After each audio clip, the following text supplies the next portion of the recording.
Hello students, last class में हमने refraction of light के फॉर्मूले समझ लिए थे, उसके क्वेश्चंस भी हमने कर लिए थे और आज हम एक नया क्वेश्चन करने जा रहे हैं। क्वेश्चन आपकी वर्कशीट का ही है and this is question number 22। Question मैंने लिख दिया है आपके सामने और ये जो क्वेश्चन हम करने जा रहे हैं इट इज़ डिफरेंट, बिल्कुल अलग है बाकी सारे क्वेश्चन से जो आपकी वर्कशीट में गिवन है। ओके, तो ध्यान से सुनिएगा, ठीक है। चलिए तो हम समझना शुरू करते हैं। मोनोक्रोमैटिक लाइट, तो सबसे पहले तो हम इस वर्ड का मतलब समझते हैं कि मोनोक्रोमैटिक का क्या मतलब होता है। तो देखो, मोनोक्रोमैटिक का मतलब होता है क्रोमा वर्ड का मतलब होता है कलर, इज इट ओके। और मोनो वर्ड का मतलब होता है सिंगल। ओके, तो मोनोक्रोमैटिक वर्ड का मतलब क्या हो गया? Single coloured light. Is it okay, बात समझ में आ गई। जैसे कि अगर हम बात व्हाइट लाइट की करें जो आपको सन से मिलती है, तो क्या वो मोनोक्रोमैटिक लाइट है? नहीं, वो मोनोक्रोमैटिक लाइट नहीं है। उसके अंदर 7 कलर्स प्रेजेंट होते हैं विबग्योर, और हर 7 में से हर एक कलर की जो वेवलेंथ होती है वो क्या होती है? डिफरेंट होती है। Is it okay? तो आई होप आपको मोनोक्रोमैटिक वर्ड का मतलब समझ में आ गया होगा। तो ये जो मोनोक्रोमैटिक लाइट है इसकी वेवलेंथ यहाँ पर कितनी गिवन है? 589 नैनोमीटर। nm, n का मतलब नैनो और m का मतलब मीटर। Is it okay?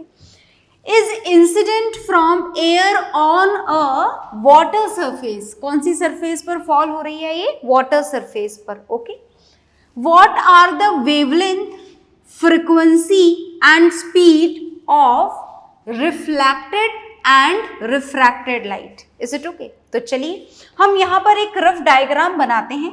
हालांकि ये डायग्राम आपको एग्जाम्स में बनाने की कोई ज़रूरत नहीं है, चाहे तो बनाएं चाहे तो ना बनाएं, पर फिलहाल हम इस डायग्राम को क्वेश्चन समझने के लिए बना रहे हैं। Is it okay? तो देखिएगा ध्यान से, इसके ऊपर जो मीडियम हमने लिया है वो कौन सा मीडियम लिया है? Air medium. और नीचे जो हमने मीडियम लिया है वो कौन सा मीडियम लिया है? Water medium. Is it okay? और ये आ रही है यहाँ एयर मीडियम से लाइट रेडिएशन। कौन सी लाइट रे है ये? Incident ray. क्या नाम देंगे हम इसको? Incident ray. Is it okay? ये कौन सा पॉइंट है? Point of incidence. और इस पॉइंट ऑफ इंसिडेंस पर हमको क्या बनाना होता है? नॉर्मल। तो लाइट रे जब एयर से वाटर में एंटर होगी तो क्या होगा इसका? रिफ्रैक्शन। मतलब ये कौन सी लाइट है? ये है रिफ्रैक्टेड रे, या आप रिफ्रैक्टेड लाइट भी बोल सकते हैं। और ये वाली कौन सी लाइट रे है? Incident ray. Is it okay? और इस इंसिडेंट रे और रिफ्रैक्टेड रे के साथ साथ इन्होंने हमें एक और लाइट रे यहाँ पर मेंशन करके दे रखी है and this is reflected light. तो सबसे पहले तो हमको ये जानना है कि क्या वाटर से लाइट रे का रिफ्लेक्शन होगा? बहुत ज़्यादा तो नहीं, पर नेग्लिजिबल सी लाइट रेडिएशन इस वाटर के थ्रू क्या हो सकती है? यहाँ पर रिफ्लैक्ट भी हो सकती है। Is it okay? Maximum light तो क्या होगी, जो इसके ऊपर फॉल हो रही है वो पानी में एंटर हो जाएगी और उसका क्या हो जाएगा? Refraction. Is it okay? But a very little bit, बहुत थोड़ी सी नेग्लिजिबल सी लाइट रेडिएशन ऐसी भी होगी जो इस सरफेस से जाएगी, टकराएगी और क्या हो जाएगी? रिफ्लैक्ट। तो हमें यहाँ पर जब लाइट रे वाटर सरफेस पर स्ट्राइक कर रही है, फॉल कर रही है, तो हमें यहाँ पर मैक्सिमम रेडिएशन कौन सी मिल रही है? Refracted one. नेग्लिजिबल रेडिएशंस कौन सी मिल रही है? Reflected one. आ गई बात समझ में? ठीक है, तो चलिए हम जानते हैं कि हमें यहाँ पर किसका कैलकुलेशन करना है। तो देखिएगा, monochromatic light of wavelength that is incident, मतलब हमें यहाँ पर क्या गिवन है पहले तो हम वो नोट डाउन कर लेते हैं। ओके, चलिए तो देखते जाइएगा, ध्यान से चेक करते जाइएगा। हमें सबसे पहले यहाँ पर वेवलेंथ गिवन है। किसकी वेवलेंथ गिवन है? वेवलेंथ ऑफ इंसिडेंट रे। किसकी वेवलेंथ गिवन है? Wavelength of incident ray is given here and how much it is? 589 nanometre. क्या नैनोमीटर में ही रहने दें इसको? नहीं, हम इसे मीटर में चेंज कर लेते हैं। तो क्या किया जाए इस नैनोमीटर को मीटर में चेंज करने के लिए? याद तो है ना आप लोगों को, नैनोमीटर जो है this is a very small unit of distance, है ना, बहुत ही छोटी सी यूनिट है। हम अगर इसे मीटर में कन्वर्ट करना चाहें तो हमें क्या करना पड़ेगा? देखिएगा, 589 इंटू 10⁻⁻9 मीटर्स, क्योंकि जो रिलेशन होता है वो यही होता है, 1 nanometre is equal to 10⁻⁻9 metres. आ गई बात समझ में? तो आगे देखिएगा, ये तो हमें वेवलेंथ ऑफ इंसिडेंट रे दे रखी है इन्होंने। कुछ बातें हमें ऑलरेडी पता है, वो भी हम लिख देते हैं। हमें पता है स्पीड ऑफ इंसिडेंट रे, पता है ना आप लोगों को, लाइट रे कहाँ से आ रही है? एयर से। और एयर में आपको लाइट की स्पीड पता है क्या? बिल्कुल पता है, बहुत अच्छी तरीके से याद है हमें। इसकी वैल्यू क्या होती है? 3 इंटू 10⁸ मीटर्स पर सेकेंड। Is it okay? चलिए आगे देखते हैं। What are the wavelength, frequency and speed of reflected and refracted light? और उससे पहले एक चीज और मैं आपको बता दूं जो उस क्वेश्चन में मेंशन होनी चाहिए, this is refractive index of water.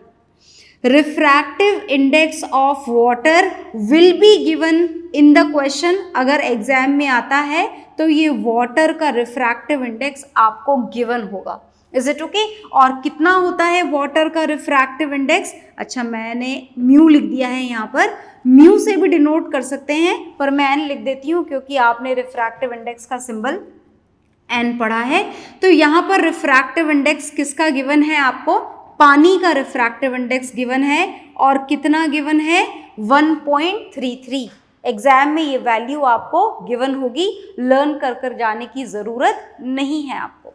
अच्छा, मैं याद दिला दूं आपको कि यहाँ रिफ्रैक्टिव इंडेक्स देखो पानी का लिखा हुआ है, मतलब ये कौन सा रिफ्रैक्टिव इंडेक्स है? वाटर का एब्सोल्यूट रिफ्रैक्टिव इंडेक्स। पर याद रखिएगा, जब हम बात एब्सोल्यूट रिफ्रैक्टिव इंडेक्स की करते हैं, that means the another medium which is selected with respect to water is either air और वैक्यूम। Is it okay? तो ये वाटर का क्या है? Absolute refractive index which is 1.33। Okay, तो चलिए अब हम क्वेश्चन को करने की कोशिश करते हैं। देखिएगा ध्यान से, क्या पूछा है इन्होंने। पहली चीज इन्होंने पूछी है वेवलेंथ, दूसरी बात इन्होंने पूछी है फ्रीक्वेंसी, और तीसरी बात इन्होंने पूछी है स्पीड। किस किस की पूछी है देखिएगा। पहले इन तीनों की कैलकुलेशन हमें रिफ्लेक्टेड लाइट के लिए करनी है, और फिर इन तीनों की कैलकुलेशन हमें रिफ्रैक्टेड लाइट के लिए भी करनी है। तो चलिए करते हैं। पहले हम काम शुरू करते हैं रिफ्लेक्टेड लाइट के लिए। बहुत ध्यान से देखिएगा, हम रिफ्लेक्टेड लाइट की कैलकुलेशन करने जा रहे हैं। तीन चीजें कैलकुलेट करनी है, वेवलेंथ, फ्रीक्वेंसी एंड स्पीड। तो आगे आइए, यहाँ पर जरा फिगर देखिए। ये जो लाइट रे है, इंसिडेंट रे, ये कौन से मीडियम से आ रही है? एयर से। रिफ्लैक्ट होकर के कौन से मीडियम में जा रही है? डेफिनेटली एयर में। एयर में जा रही है ना, बिल्कुल एयर में जा रही है। मतलब इस रिफ्लैक्शन प्रोसेस के लिए मीडियम बदला क्या? नहीं, एयर से आ रही थी लाइट रे और एयर में ही वापस चली गई। कंफ्यूज मत होइएगा, ये मत सोचिएगा ये नया प्रोसेस कहाँ से आ गया, ये पुराना ही प्रोसेस है। मैंने बताया था आपको, लाइट रे किसी भी सरफेस पर फॉल हो, उसका थोड़ा बहुत रिफ्लेक्शन, नेग्लिजिबल हो चाहे बहुत कम हो, पर होगा ज़रूर। तो यहाँ पर वही रिफ्लेक्शन हो रहा है, negligible light radiations will be reflected. Is it okay? चलिए आगे देखिएगा। तो हम रिफ्लेक्टेड लाइट के लिए कैलकुलेशन करने जा रहे हैं सबसे पहले वेवलेंथ की। तो मैं आपको बता दूं कि जो लाइट की वेवलेंथ है, wavelength of incident light incident light की जो भी वेवलेंथ होती है that will remain same as the wavelength of reflected light, क्योंकि मीडियम ही नहीं बदला। और जब मीडियम ही नहीं बदला तो वेवलेंथ कैसे बदलेगी? नहीं बदल सकती। मतलब what ever the wavelength of incident light is given in the question that will remain same even for the reflected light. So directly you can write down the answer. क्या आ जाएगी वेवलेंथ रिफ्लेक्टेड लाइट की? 589 into 10 raised to the power -9 metres. आप चाहें तो इसे exactly nanometres में भी लिख सकते हैं, 589 नैनोमीटर। ठीक है, चलिए आगे देखते हैं। पार्ट ए का वेवलेंथ तो कैलकुलेट हो गई। दूसरी चीज हमें कौन सी कैलकुलेट करनी है? फ्रीक्वेंसी। चलिए, तो फ्रीक्वेंसी क्या होगी रिफ्लेक्टेड लाइट की? Frequency will also remain same as whatever it is for the incident ray. जो भी इंसिडेंट रे की फ्रीक्वेंसी होगी वही रिफ्लेक्टेड रे की भी होगी। पर यहाँ प्रॉब्लम ये है कि यहाँ फ्रीक्वेंसी तो देखो जरा ध्यान से, हमें इंसिडेंट रे की ही नहीं दे रखी है। मतलब हमें इंसिडेंट रे की फ्रीक्वेंसी कैलकुलेट करनी पड़ेगी, और जो भी इंसिडेंट रे की फ्रीक्वेंसी होगी that will remain same for the reflected light. Okay, तो चलिए हम कैलकुलेशन करेंगे, और उससे पहले हम स्पीड मेंशन कर लेते हैं। स्पीड कितनी दे रखी है इंसिडेंट रे की? देख लें जरा आप लोग। Whatever the speed of incident ray is that will remain same as the speed of reflected ray. Incident ray की जो भी स्पीड है रिफ्लेक्टेड रे की भी वही रहेगी। कितनी रहेगी? 3 into 10 raised to the power 8 meters per second, क्योंकि क्या सेम है? मीडियम। तो चलिए, अब जो कैलकुलेशन हमें करनी है वो सिर्फ किसकी करनी है? फ्रीक्वेंसी की। किसकी फ्रीक्वेंसी निकालें? इंसिडेंट रे की फ्रीक्वेंसी निकालें या फिर रिफ्लेक्टेड रे की? किसी की भी निकाल लीजिए, फ्रीक्वेंसी तो सेम ही रहेगी। Is it okay? चलिए, तो हम देखते हैं कैसे कैलकुलेशन करें। क्या आपको कोई फॉर्मूला याद है फ्रीक्वेंसी का? फॉर्मूला की अगर बात की जाए तो फॉर्मूला हमें 10th स्टैंडर्ड में अभी तक तो नहीं पढ़ाया गया है और ना ही पढ़ाया जाएगा, but this is done in class 9th। मैं आपको रिमाइंड करा देती हूँ। ये वेव है जी, लाइट रेडिएशन की बात हो रही है, और हम बहुत पहले से ही जान चुके हैं that light is a wave. तो क्या हम वेव वाला फॉर्मूला यहाँ अप्लाई कर सकते हैं? बिल्कुल कर सकते हैं। कौन सा फॉर्मूला अप्लाई करेंगे? देखिएगा, हमारा फॉर्मूला है speed is equal to distance upon time. पर क्या हम मोशन चैप्टर पढ़ रहे हैं यहाँ पर? बिल्कुल भी नहीं। हम तो वेव की बात कर रहे हैं, और जब बात वेव की जाती है तो डिस्टेंस को किसकी टर्म्स में रिप्रेजेंट किया जाता है? लैम्डा की टर्म्स में। याद है ना lambda? This is the symbol of wavelength. किसका सिंबल है ये? वेवलेंथ का। और टाइम की जगह हम यहाँ पर क्या काम में लेते हैं? टाइम की जगह हम काम में लेते हैं टाइम पीरियड, कैपिटल टी। और मैं आपको और याद दिला दूं कि ये जो न्यू है 1/t के इक्वल होता है, और ये क्या है अब यहाँ पर? This is frequency. ये किसका सिंबल है? फ्रीक्वेंसी का। इसको v नहीं पढ़ते हैं, इसको न्यू पढ़ते हैं। Is it okay? जैसे बनाया गया है वैसे ही बनाइएगा। तो स्पीड का फॉर्मूला क्या हो जाएगा? Lambda into frequency. ये फ्रीक्वेंसी है, भूल मत जाइएगा, स्पीड मत समझ लीजिएगा इसे। ठीक है, चलिए आगे चलते हैं। किसकी कैलकुलेशन करनी है हमें इसी की तो कैलकुलेशन करनी है। फ्रीक्वेंसी ही तो पता लगानी है। कौन सी लाइट की? इंसिडेंट की या रिफ्लेक्टेड की? याद रखिएगा, फ्रीक्वेंसी दोनों की सेम ही होती है। तो आप चाहो तो इंसिडेंट बोलो, आप चाहो तो रिफ्लेक्टेड बोलो, जो बोलना चाहते हो वो बोलो। Is it okay? तो हम कैलकुलेशन किसकी कर रहे हैं? फ्रीक्वेंसी की कैलकुलेशन कर रहे हैं। स्पीड क्या है यहाँ पर? Speed is 3 into 10⁸ upon lambda. अब लैम्डा देखें जरा, ये रही वेवलेंथ ऑफ इंसिडेंट रे, इसी को लैम्डा बोलते हैं। लैम्डा, मैं याद दिला दूं मैं क्या बोल रही हूं बार बार, this is lambda, it is read as lambda. Okay, आगे देखिए, लैम्डा की वैल्यू हमें यहां सब्स्टिट्यूट करनी है। 589 इंटू 10⁻⁻⁹। कैलकुलेशन किसकी हो रही है? फ्रीक्वेंसी की। Is it okay? क्या हमने स्पीड SI यूनिट में रखी है? यस, मीटर पर सेकेंड। क्या हमने वेवलेंथ भी SI यूनिट में रखी है? यस। किस में रखी है हमने वेवलेंथ? मीटर्स में।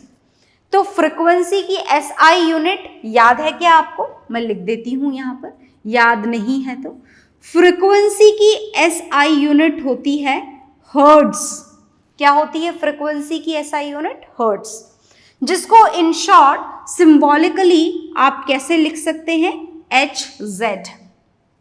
ओके, चलिए कैलकुलेशन शुरू करते हैं। नाउ इट इज 3 इंटू 10⁻⁸ और ये देखो -9 है डिनोमिनेटर में, तो ऊपर जाकर +9 हो जाएगा क्या? बिल्कुल हो जाएगा। और इसको किससे डिवाइड करेंगे आप? 589 से। अब ये जो डिवीजन है, जो हमारा काम है, देखते हैं इसको कैसे आसान बनाया जाए। 3 इंटू 10⁸ 8 + 9 क्या हो जाएगा? 17 डिवाइडेड बाय 589। अब ध्यान से देखिएगा, 3 को हमें 589 से डिवाइड करना है। कर तो सकते हैं, प्रॉब्लम तो नहीं है, पर हम इसे थोड़ा आसान बनाने के लिए इस 17 में से 3 zeros इधर शिफ्ट कर लेते हैं। तो क्या यहाँ 17 ही रहेगा? नहीं, 3 zeros शिफ्ट हो चुके हैं, तो यहाँ 10⁻⁴ कितना हो जाएगा? 14। और अब आपके पास में बचा ये वाला डिवीजन 3000 अपॉन 589। तो मैं डिवीजन आपको बोर्ड पर नहीं सिखाऊंगी, डिवीजन आप खुद करिएगा। मुझे यहाँ पर डायरेक्टली आंसर पता है, मैं लिख रही हूँ। This is 5.09 into 10⁻⁴। कैलकुलेशन किसकी की गई है? फ्रीक्वेंसी की। तो यूनिट भी किसकी लगाएंगे? फ्रीक्वेंसी की, हर्ट्ज, सिंबल ऑफ हर्ट्ज। तो ये हमारे पास में आई है फ्रीक्वेंसी। कौन सी लाइट की? आप चाहें तो इंसिडेंट बोलें, चाहें तो रिफ्लेक्टेड बोलें। और एक और बात मैं आपको याद दिला दूं कि ये फ्रीक्वेंसी जो है, it is not at all going to change even if the medium is changed. बात समझ में आई आपको? मतलब इंसिडेंट लाइट की फ्रीक्वेंसी भी यही है, रिफ्लेक्टेड लाइट की फ्रीक्वेंसी भी यही है, और रिफ्रैक्टेड लाइट की फ्रीक्वेंसी भी यही है। तीनों की फ्रीक्वेंसी यही है, क्योंकि frequency does not depend on the medium, it is not at all going to change if the medium is change. Is it okay? चलिए, तो calculations are done for the reflected light only. अभी जो हमने calculation करी है, ये सिर्फ reflected light की कैलकुलेशन हुई है, रिफ्रैक्टेड की अभी बाकी है। तो आप देख लें, क्या हमें वेवलेंथ, फ्रीक्वेंसी और स्पीड तीनों मिल चुकी हैं इंसिडेंट लाइट के थ्रू रिफ्लेक्टेड लाइट की? बिल्कुल मिल चुकी हैं। ये रही आपकी wavelength of reflected light, first answer. ये रही आपकी स्पीड ऑफ रिफ्लेक्टेड लाइट, और ये रहा आपका frequency of reflected light. Is it okay? तो चलिए हम रिफ्रैक्शन की कैलकुलेशन शुरू करते हैं। इसको नोट डाउन जरूर करिएगा, और इसके बाद में हमें जो कैलकुलेशन स्टार्ट करनी है, this is for the refracted light. अब कैलकुलेशन हमें किसकी करनी है? बहुत ध्यान से देखिएगा, क्योंकि रिफ्रैक्शन में सब कुछ सेम नहीं रहता है, रिफ्रैक्शन में बदल जाया करता है। तो कैसे बदलता है देखिएगा ध्यान से।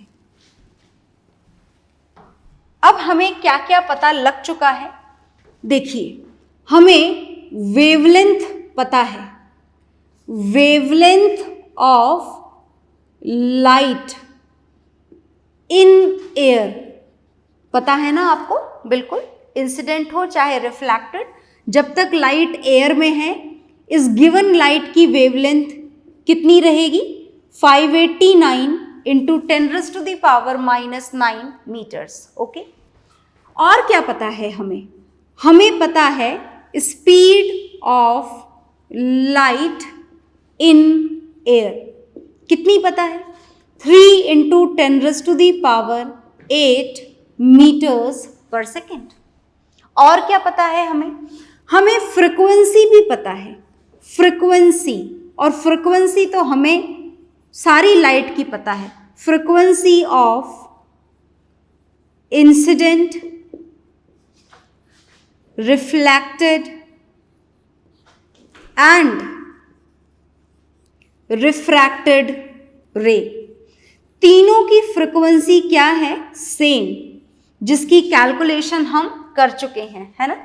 क्या निकाली थी हमने वैल्यू, 5.09 इंटू 10⁻14 हर्ट्ज। और क्या पता है हमको, एक बात और पता है, this is refractive index of water, what it is, 1.33। चलिए तो कैलकुलेशन शुरू करते हैं हम रिफ्रैक्टेड लाइट के लिए। रिफ्रैक्टेड लाइट के लिए भी हमें क्या क्या कैलकुलेट करना है, वेवलेंथ, फ्रिक्वेंसी एंड स्पीड, इन तीनों की कैलकुलेशन करनी है। फ्रिक्वेंसी की कैलकुलेशन हो चुकी है, स्पीड और वेवलेंथ की करनी है, तो चलिए पहले स्पीड की कर लेते हैं। देखिएगा ध्यान से, याद आ रहा है कोई फॉर्मूला जो स्पीड के लिए एप्लीकेबल हो, मैं याद दिला देती हूँ। हम रिफ्रैक्टेड लाइट की कैलकुलेशन कर रहे हैं, पार्ट बी हम सॉल्व कर रहे हैं, फॉर्मूला मैं याद दिलाने जा रही हूँ आपको। This is refractive index of water is equal to speed of light in air और in vacuum divided by speed of light in medium. कौन सा मीडियम, ये वाला medium, water. Okay, speed of light in medium, तो medium की जगह हम यहाँ पर वाटर भी लिख सकते हैं, ठीक है। देखिएगा रिफ्रैक्टिव इंडेक्स की वैल्यू हमको पता है कितनी है, 1.33, और speed of light in air और speed of light in medium, इस मीडियम को याद है ना आप कौन से सिंबल से डिनोट करते हो, न्यू से। मैं इसको हटा देती हूँ थोड़ा, हम इस साइड लिख देते हैं। और speed of light in air को कौन से सिंबल से डिनोट करते हैं, सी से। तो हमें कैलकुलेशन किसकी करनी है, इसकी। तो speed of light in water has to be calculated, W लगा दिया है मैंने ताकि आप कंफ्यूज ना हो, इज इक्वल टू C। तो हमें अगर speed of light in water की कैलकुलेशन करनी हो तो ध्यान से देखिएगा, speed of light in water will be C upon 1.33। C की वैल्यू क्या है, 3 into 10⁸ upon 1.33। Is it okay.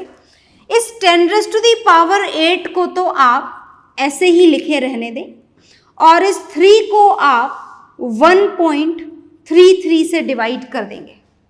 Division आप खुद करेंगे, इज इट ओके। मैं यहां पर कर चुकी हूं, so I will write down the answer directly.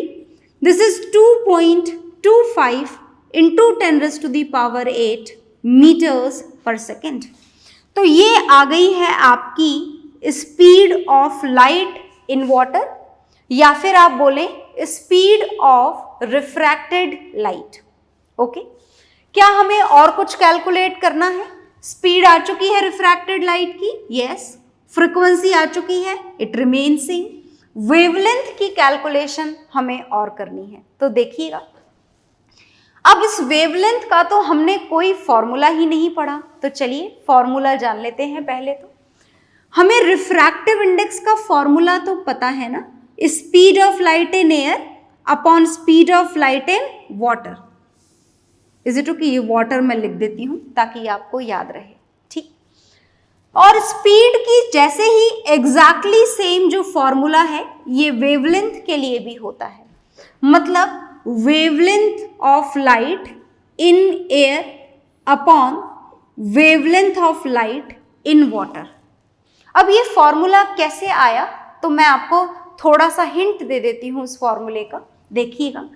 देखो, स्पीड का फॉर्मूला होता है वेवलेंथ इनटू फ्रीक्वेंसी। मैं फ्रीक्वेंसी पूरा लिख देती हूं ताकि आप कंफ्यूज ना हो सिंबल में, और यहां पर वेवलेंथ इनटू फ्रीक्वेंसी, यही फॉर्मूला होता है ना। अभी थोड़ी देर पहले हमने अप्लाई भी किया था। ये है वेवलेंथ इन एयर और ये है फ्रीक्वेंसी इन एयर। ये है वेवलेंथ इन वाटर और ये है frequency in water. Is it okay? तो देखिएगा, ये फ्रीक्वेंसी इन एयर से फ्रीक्वेंसी इन वाटर क्या हो जाएगा? कैंसिल। क्यों? As it remains same. Okay, तो क्या बचेगा हमारे पास में? सिर्फ ये बचेगा। और अब इस फॉर्मूले के थ्रू हम वेवलेंथ कैलकुलेट करने जा रहे हैं रिफ्रैक्टेड लाइट की। ओके, देखिएगा, इस लैम्डा डब्ल्यू को, मतलब wavelength of light in water को हम इस साइड ले आते हैं, तो lambda air upon N W यहां से इधर आ जाएगा, ये इधर चला गया और ये इधर आ गया। Now lambda W is equal to lambda in air is known. Yes, it is. It is given there. ये रही value 589 into 10 raised to the power minus 9 upon NW. This is the refractive index of water is also given here. आप इस 10 raised to the power 9 को as it is छोड़ दें और इस division को आप कर लें अपने आप। आई होप आप कर पाएंगे डिवीजन। तो लैम्डा डब्ल्यू जो है इसकी वैल्यू आपको मिलेगी 442 into 10 raise to the power minus 9। मतलब ये तो हमने एज इट इज लिख दिया और ये वाला डिवीजन आपको करना होगा। अब ये जो 442 into 10 raise to the power 9 मिली है आपको, ये क्या मिली है? वेवलेंथ। किस में मिली है? वाटर में। तो क्या आप इसे 442 नैनोमीटर लिख सकते हैं? बिल्कुल लिख सकते हैं। तो ये आ गई आपकी wavelength of light in water, या फिर आप इसे बोल सकते हैं wavelength of refracted light. Is it okay? तो देख लीजिए कि क्या रिफ्रैक्टेड लाइट के लिए आपने सबकी कैलकुलेशन कर ली है? Yes, it is done. ये देखिए, ये आ गई है आपकी फर्स्ट आंसर, ये आपका लास्ट पार्ट में ही आ चुका था। ये है सेकंड आंसर और ये है आपका third answer. In the end of the solution you compile all the answers and write down them collectively. okay? तो ये आपका जॉब है, आप करेंगे इसे। और इसी क्वेश्चन के साथ साथ हमारा जो लाइट चैप्टर है वो खत्म हो गया है। आपका काम खत्म नहीं हुआ है, अभी आपको अपने सारे क्वेश्चंस कंप्लीट करने हैं और इन केस अगर डाउट बचते हैं तो आपको वो डाउट पूछने हैं डाउट क्लास में। Is it okay? तो उसे आप प्रॉपरली करेंगे, है ना? तो हम नेक्स्ट क्लास में नेक्स्ट चैप्टर स्टार्ट करेंगे। ओके, सो बाय एवरीवन।